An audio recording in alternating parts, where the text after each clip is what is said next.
Assalamualaikum warahmatullahi wabarakatuh. Kembali lagi bersama saya M. Wahyu Nurdinullah dari Pendidikan Non-Formal dengan NPM A1J 022033. Jadi teman-teman, di sini saya akan kembali membahas tentang manajemen pendidikan.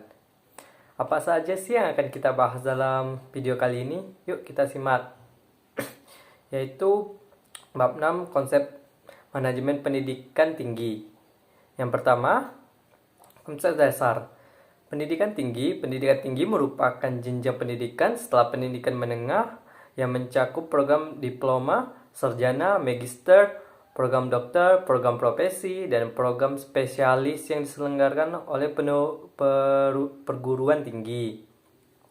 Seperti di tabel sebelah kanan bisa dilihat ada itu cabang-cabangnya.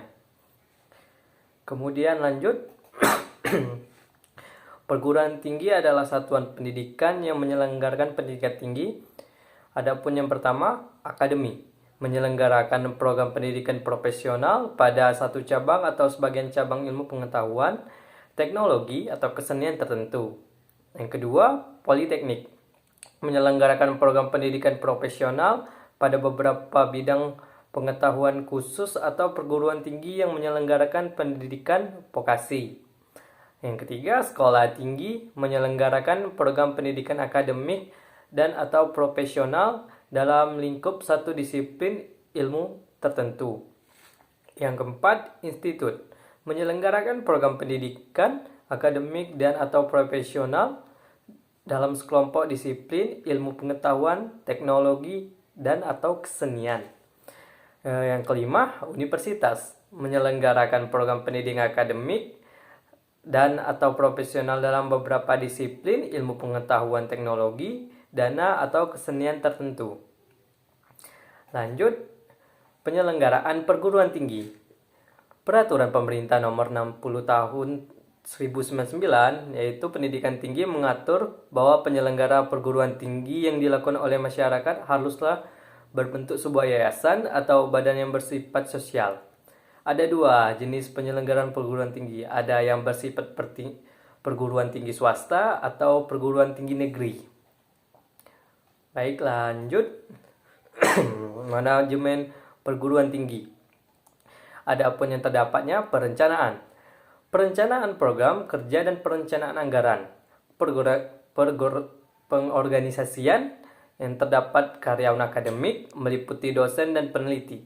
Karyawan administrasi merupakan karyawan yang bekerja di Direktorat Keuangan Pendaftaran Personalia.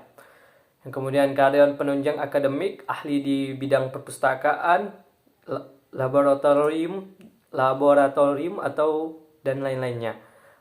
Yang keempat, karyawan penunjang lainnya seperti tukang kebun, petugas, dan kebersihan.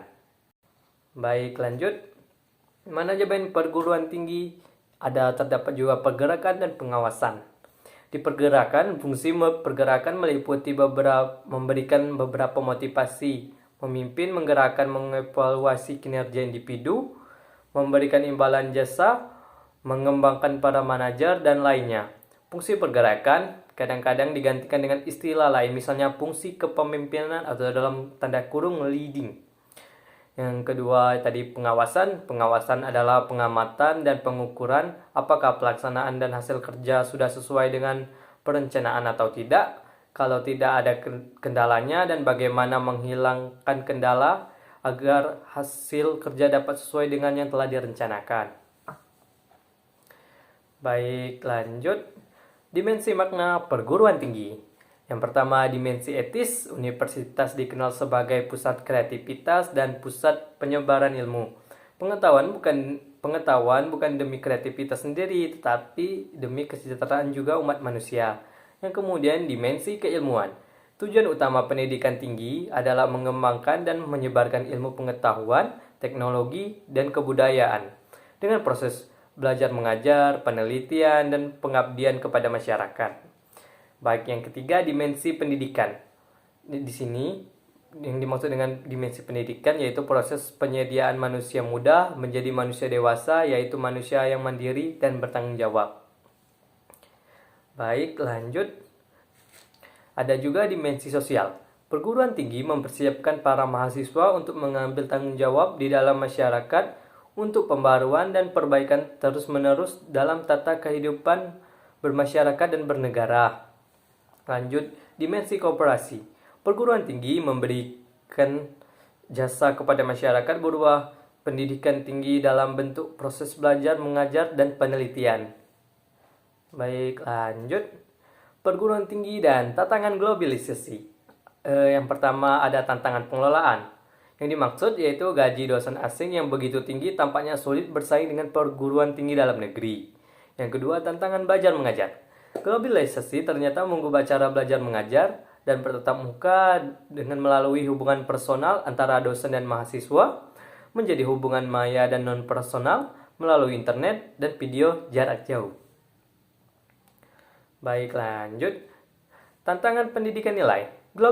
Globalisasi sering kali menghadirkan pengetahuan dan informasi yang berlebihan yang tidak dapat ditangkap oleh kebanyakan, yang tidak pula mampu mencerna tantangan yang menyertainya, sehingga hidup dalam globalisasi merupakan resiko dan mengubah identitas seseorang, tempat tinggal, dan kehidupan masa depan. Itulah tadi materi yang terakhir sebenarnya teman-teman. Mungkin sudah habis ya. Nanti kita lanjut di video selanjutnya. Terima kasih sudah menonton video saya. Jangan lupa like, subscribe, dan komen. Saya akhiri, wabillahi taufiq walhidayah. Wassalamualaikum warahmatullahi wabarakatuh. Dadah.